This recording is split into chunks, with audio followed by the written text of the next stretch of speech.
दोस्तों, बिहार में जीविका में कुल 2747 विभिन्न पदों पर शानदार बहाली निकाली गई है और इसका आवेदन फॉर्म फिलअप करने के लिए लास्ट डेट 18 अगस्त 2025 तक ही है। यानी आवेदन करने के लिए मात्र 2 दिन ही अब शेष बचा हुआ है। आप यहाँ पर इस नोटिफिकेशन में देख सकते हैं कि किस किस पदों पर बहाली होनी है और उसके लिए क्या योग्यता रखी गई है। आप यहाँ पर पूरे डिटेल से इस जानकारी को देख सकते हैं। तो आइए दोस्तों, मैं जीविका के ऑफिशियल वेबसाइट पर जाता हूँ और आप लोगों को इस फॉर्म को आप कैसे ऑनलाइन भर सकते हैं, इसके बारे में मैं आप लोगों को पूरी प्रक्रिया बताता हूँ। तो अगर आपके पास एक मोबाइल या लैपटॉप है तो आपको अपने मोबाइल या लैपटॉप में सबसे पहले गूगल को ओपन कर लेना है। इसके बाद आपको सर्च वाले बॉक्स में सिंपली BRLPS टाइप करके सर्च कर देना है। सर्च करने के बाद आपके सामने सबसे ऊपर में BRLPS का ऑफिशियल वेबसाइट www.brlps.in दिखाई देगा। आपको इस वेबसाइट पर क्लिक कर देना है। क्लिक करने के बाद आपके सामने यहाँ पर एक नोटिफिकेशन दिखाई देगा। आपको यहाँ पर नीचे में दो ऑप्शन दिखाई दे रहा होगा, एक है गो टू होम का, दूसरा है गो टू कैरियर या रिक्रूटमेंट। तो आपको यहाँ पर गो टू कैरियर या रिक्रूटमेंट पर आपको क्लिक कर देना है। क्लिक करने के बाद आपके सामने कुछ इस तरह से डैशबोर्ड दिखाई देगा। दोस्तों, मैंने इस वेबसाइट का डायरेक्ट लिंक इस वीडियो के डिस्क्रिप्शन बॉक्स में डाल दिया है। आप लोग वहां से उस लिंक पर क्लिक करके डायरेक्ट इस वेबसाइट के यहाँ पर इस पेज पर आ जाएंगे। आपको यहाँ पर नीचे में advertisement for BPIU level position on BRLPS यहाँ पर दिखाई दे रहा होगा। आपको इस पर क्लिक कर देना है। इस पर क्लिक करने के बाद आपको यहाँ पर भी दिया गया है कि लास्ट डेट इसका यहाँ पर 18 अगस्त 2025 तक ही है। इसके बाद आपको यहाँ पर दो ऑप्शन दिखाई दे रहा होगा। पहला है क्लिक फॉर यूजर रजिस्ट्रेशन का, दूसरा है क्लिक फॉर यूजर लॉगिन। तो यहाँ पर आपको इस फॉर्म को भरने के लिए आपको सबसे पहले रजिस्ट्रेशन करना होगा। तो इसके लिए आपको यहाँ पर पहले option click for user registration पर आपको क्लिक कर देना है। क्लिक करने के बाद आपके सामने कुछ इस तरह से लोडिंग होगा। इसके बाद आपको यहाँ पर कुछ इंस्ट्रक्शन दिया गया है। आपको यहाँ पर क्लोज पर क्लिक कर देना है। इस पर क्लिक करने के बाद आपको यहाँ पर कंसेंट दिया गया है। यहाँ पर आपको पर्सनल डाटा और उसका पर्पस क्या है उसके बारे में यहाँ पर आपको बताया गया है। इसके बाद आपको यहाँ पर नीचे में आई एग्री पर क्लिक कर देना है। इस पर क्लिक करने के बाद आपको इस पेज पर थोड़ा नीचे जाना है। नीचे जाने के बाद आपको यहाँ पर रजिस्ट्रेशन करने के लिए आपको यहाँ पर बोला जाएगा। यहाँ पर आपको रजिस्ट्रेशन के नीचे में यहाँ पर register to get user ID and password, यानी कि आप रजिस्ट्रेशन करेंगे, इसके बाद आपको यूजर ID और पासवर्ड आपको मिलेगा।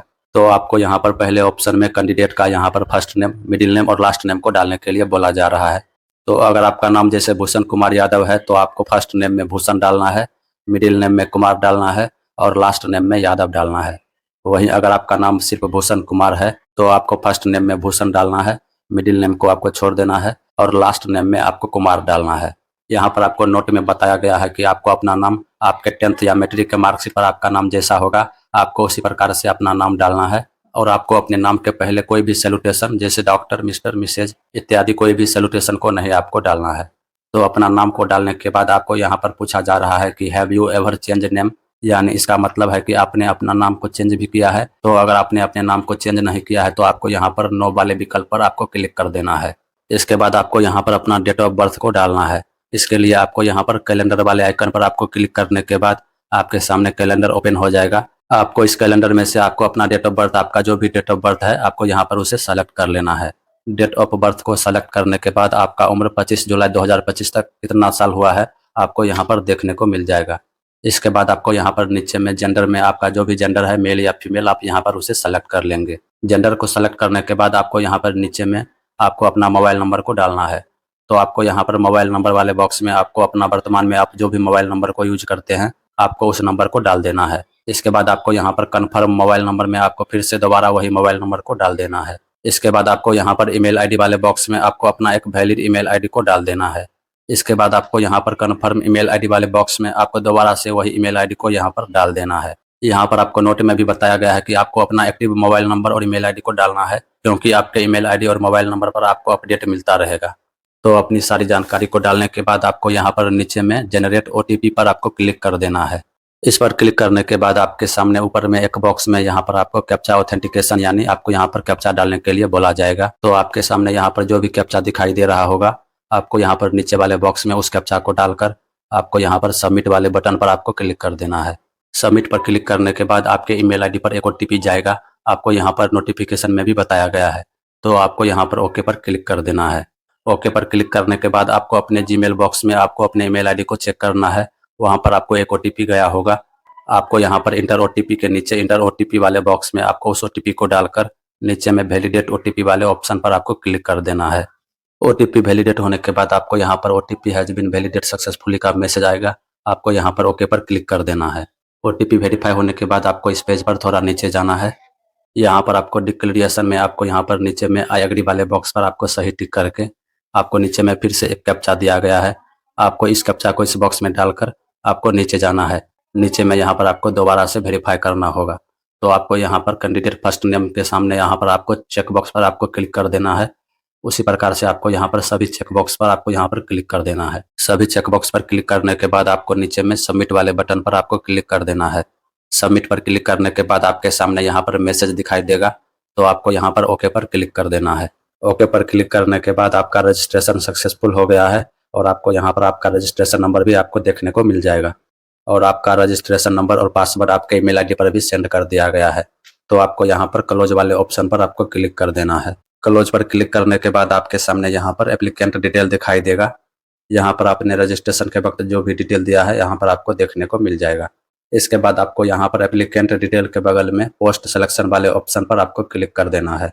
पोस्ट सिलेक्शन पर क्लिक करने के बाद आपको यहाँ पर नीचे में click here to apply for post वाले ऑप्शन पर आपको क्लिक कर देना है। क्लिक करने के बाद आपके सामने कुछ इस तरह से डैशबोर्ड ओपन हो जाएगा। अब आपको इस पेज पर थोड़ा नीचे जाना है।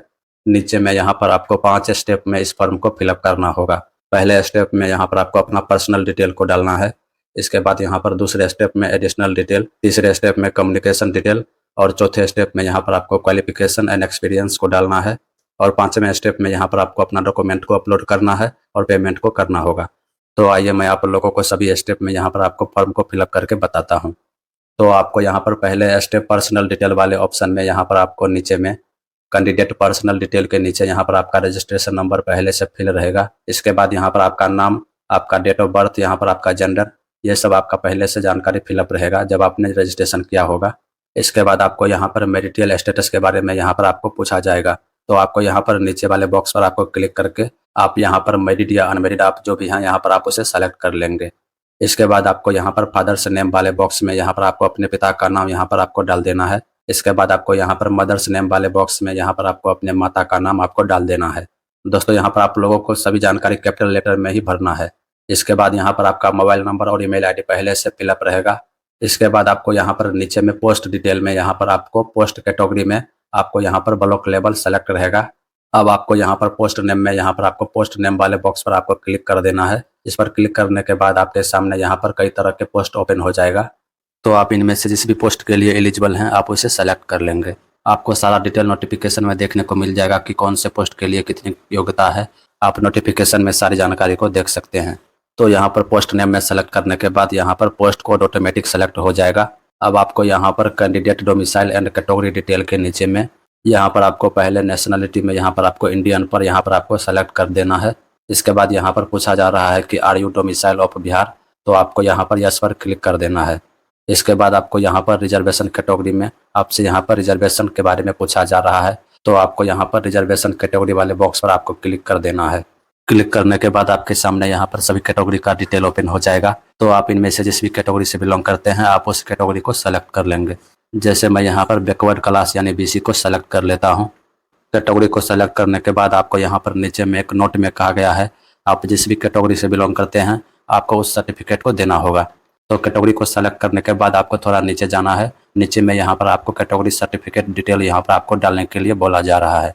दोस्तों यहाँ पर कैटेगरी डिटेल को डालने से पहले मैं आप लोगों को एक बात बताना चाहता हूँ। पहले आप लोग यहाँ पर नोटिफिकेशन वाले पेज पर आ जाएंगे। यहाँ पर आपको कैटेगरी डिटेल के बारे में एक इम्पोर्टेंट बात कही गई है। आपको यहाँ पर 18 नंबर में यहाँ पर आपको कहा गया है कि अगर आप बीसी या ईबीसी कैटेगरी से बिलोंग करते हैं तो आपको यहाँ पर नॉन क्रीमी लेयर सर्टिफिकेट जो कि 1 साल से ज़्यादा पुराना नहीं होना चाहिए और आपका ये सर्टिफिकेट एसडीओ लेवल या उससे ऊपर का बना होना चाहिए। वहीं अगर आप एससी या एसटी कैटेगरी से बिलोंग करते हैं तो आपका जाति प्रमाण पत्र एसडीओ लेवल या उससे ऊपर का बना होना चाहिए। यहाँ पर आप इस नोटिफिकेशन में इस जानकारी को देख सकते हैं। तो आइए मैं अपने पेज पर वापस जाता हूँ और आप लोगों को सारी बातें बताता हूँ।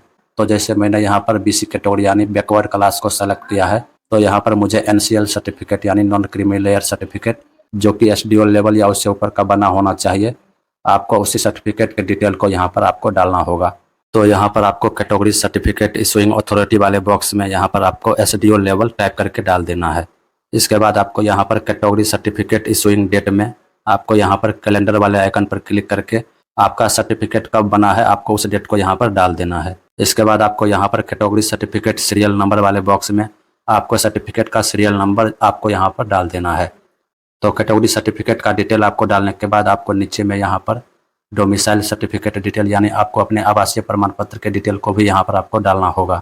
यहाँ पर आप डोमिसाइल सर्टिफिकेट या आवासीय प्रमाण पत्र आप अंचल लेवल यानी ब्लॉक लेवल वाला ही डाल सकते हैं। तो आपको यहाँ पर डोमिसाइल सर्टिफिकेट इशूइंग अथॉरिटी में यहाँ पर आपको अंचल लेवल या सीओ लेवल आपको यहाँ पर डाल देना है। इसके बाद आपको यहाँ पर डोमिसाइल सर्टिफिकेट इशूइंग डेट में आपको यहाँ पर कैलेंडर वाले आइकन पर क्लिक करके आपका सर्टिफिकेट कब इशू हुआ है आपको उस डेट को यहाँ पर डाल देना है। इसके बाद आपको यहाँ पर डोमिसाइल सर्टिफिकेट सीरियल नंबर वाले बॉक्स में आपको अपने डोमिसाइल सर्टिफिकेट या आवासीय प्रमाण पत्र के सीरियल नंबर को आपको यहाँ पर डाल देना है। इसके बाद आपको इस पेज पर थोड़ा नीचे जाना है। नीचे में यहाँ पर आपको आइडेंटिफिकेशन डिटेल को डालने के लिए बोला जा रहा है। तो आपको यहाँ पर मार्क ऑफ विजिबल आइडेंटिफिकेशन वाले बॉक्स में आपके बॉडी पर जो भी कोई एक निशान होगा आपको यहाँ पर उसे डाल देना है। इसके बाद आपको यहाँ पर नीचे में आपको पूछा जा रहा है कि क्या आपके पास पैन कार्ड है। तो अगर आपका पैन कार्ड बना है तो आपको यहाँ पर यस पर क्लिक कर देना है, अगर नहीं बना है तो आपको नो पर क्लिक कर देना है। इसके बाद आपको यहाँ पर ड्राइविंग लाइसेंस के बारे में भी पूछा जा रहा है। तो अगर आपके पास ड्राइविंग लाइसेंस है तो आपको यहाँ पर यस पर क्लिक कर देना है, अगर नहीं है तो आपको यहाँ पर नो पर क्लिक कर देना है। इसके बाद आपको यहाँ पर वोटर कार्ड के बारे में भी पूछा जा रहा है। तो अगर आपके पास वोटर कार्ड है तो आपको यहाँ पर यस पर क्लिक कर देना है, नहीं तो आपको यहाँ पर नो पर क्लिक कर देना है। इसके बाद आपको यहाँ पर पासपोर्ट के बारे में भी पूछा जा रहा है। तो अगर आपके पास पासपोर्ट बना हुआ है तो आपको यहाँ पर यस पर क्लिक कर देना है, नहीं तो आपको नो पर क्लिक कर देना है। दोस्तों आपको इनमें से एक आईडी प्रूफ को देना होगा। आपको यहाँ पर नोट में भी कहा गया है कि minimum 1 identity proof is mandatory. जैसे अगर आपके पास पैन कार्ड है तो आपको यहाँ पर यस पर क्लिक कर देना है। क्लिक करने के बाद आपको यहाँ पर पैन कार्ड नंबर वाले बॉक्स में आपको पैन कार्ड नंबर को डाल देना है। इसके बाद आपको यहाँ पर नेम ऑन पैन कार्ड वाले बॉक्स में आपको यहाँ पर आपके पैन कार्ड पर जो भी नाम होगा आपको यहाँ पर डाल देना है। उसी प्रकार से अगर आपके पास ड्राइविंग लाइसेंस है तो आपको यहाँ पर यस पर क्लिक करके अपने ड्राइविंग लाइसेंस के डिटेल को डाल देना है। उसी प्रकार अगर आपके पास वोटर कार्ड है तो आपको यहाँ पर वोटर कार्ड आईडी पर यहाँ पर यस पर क्लिक कर देना है। क्लिक करने के बाद आपको यहाँ पर वोटर आईडी वाले बॉक्स में आपको वोटर आईडी कार्ड या आईपी नंबर को डाल देना है। इसके बाद आपको यहाँ पर name on voter card ID वाले बॉक्स में आपको वोटर कार्ड आईडी पर जो भी नाम होगा आपको यहाँ पर डाल देना है। तो सभी डिटेल को डालने के बाद आपको नीचे में यहाँ पर I am voluntary submit my identity proof to establish my identity, तो आपको इस वाले बॉक्स पर सही टिक कर देना है। इसके बाद आपको नीचे में यहाँ पर सेव एंड नेक्स्ट वाले बटन पर आपको क्लिक कर देना है। इस पर क्लिक करने के बाद आपका डाटा सेव सक्सेसफुली का मैसेज आएगा, आपको यहाँ पर ओके पर क्लिक कर देना है। ओके पर क्लिक करने के बाद आपका पहला स्टेप कंप्लीट हो गया है।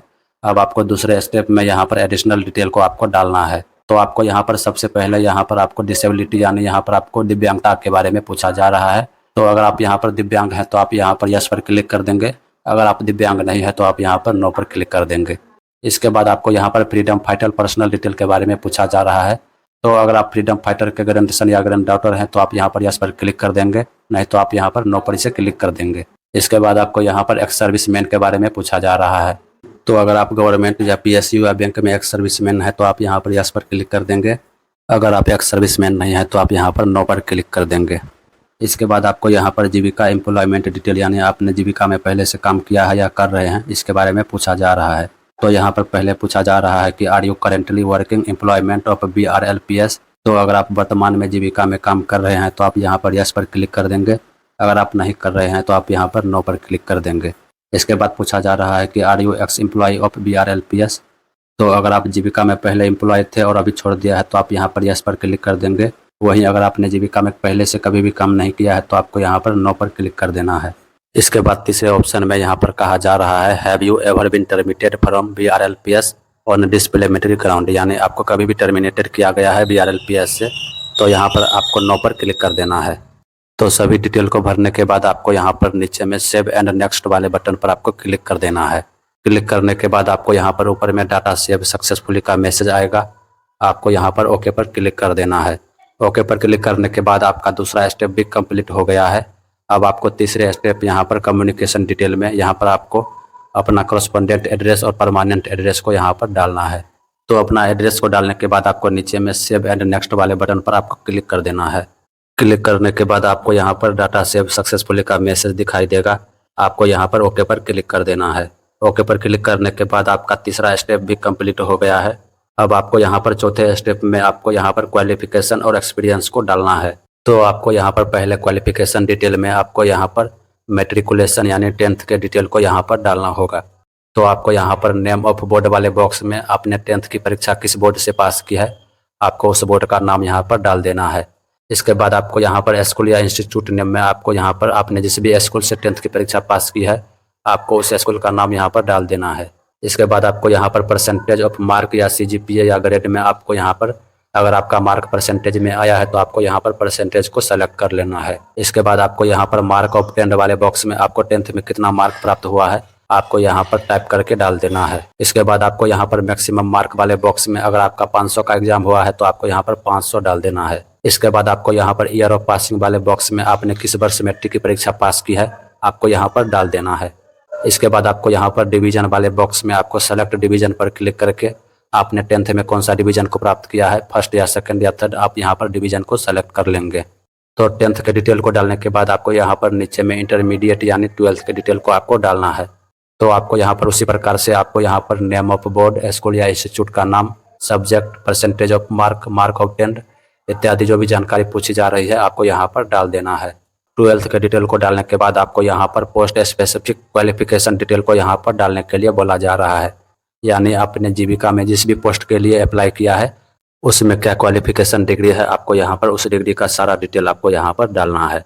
इसके बाद आपको नीचे में यहाँ पर एनी अदर क्वालिफिकेशन डिटेल में अगर आपके पास कोई अन्य क्वालिफिकेशन डिटेल है तो आप यहाँ पर डाल देंगे, नहीं तो आप इसे छोड़ देंगे। इसके बाद आपको यहाँ पर एक्सपीरियंस डिटेल के बारे में पूछा जा रहा है।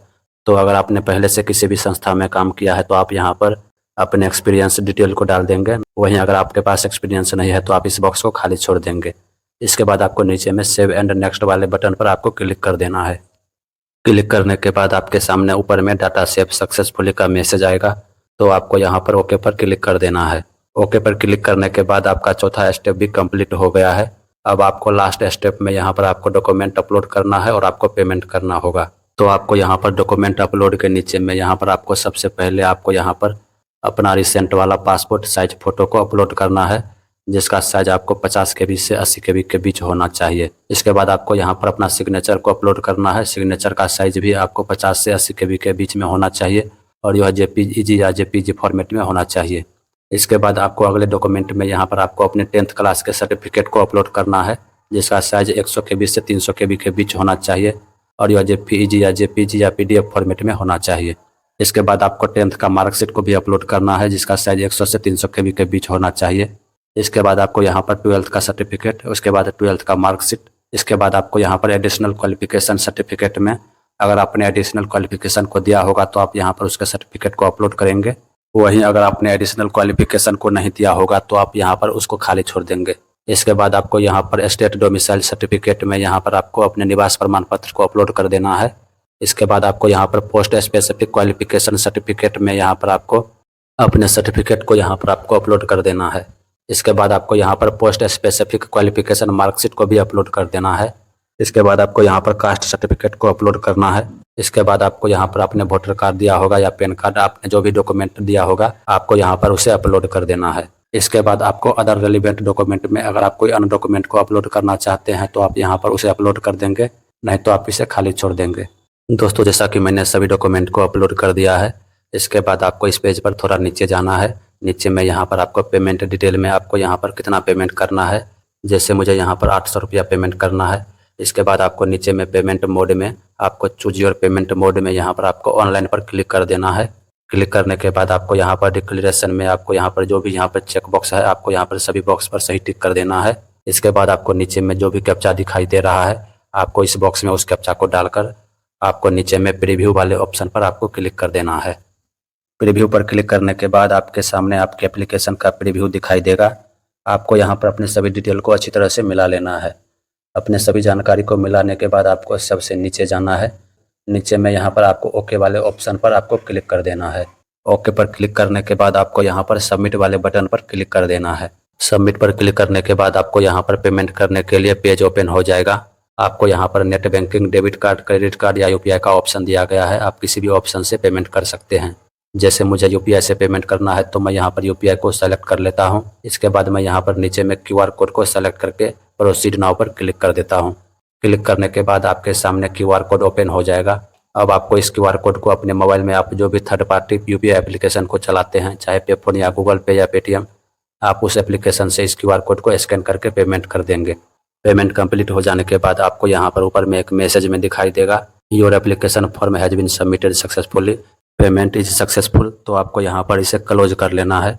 दोस्तों, आपका एप्लीकेशन फॉर्म सक्सेसफुल तरीके से सबमिट हो गया है। अब आपको यहाँ पर इस एप्लीकेशन फॉर्म को प्रिंट करने के लिए आपको यहाँ पर ऊपर में प्रिंट वाले आइकन पर आपको क्लिक करने के बाद आपका एप्लीकेशन फॉर्म प्रिंट हो जाएगा। अगर आप पेमेंट स्लिप को प्रिंट करना चाहते हैं तो आप यहाँ पर पेमेंट स्लिप पर क्लिक करके आप पेमेंट स्लिप को भी प्रिंट कर सकते हैं। तो दोस्तों, इस वीडियो में मैंने आप लोगों को पूरा स्टेप बाय स्टेप बताया है कि आप लोग अभी जो बिहार में जीविका के लिए भर्ती आई है, आप उसमें अपने फॉर्म को कैसे भर सकते हैं। इसके लिए मैंने आप लोगों को पूरा लाइव स्टेप बाय स्टेप बताया है।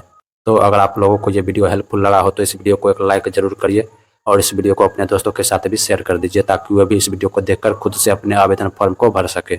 बाकी इसी तरह से ऑनलाइन अपडेट देखने के लिए हमारे चैनल को सब्सक्राइब जरूर करिए। मिलेंगे नेक्स्ट वीडियो में, तब तक के लिए जय हिंद।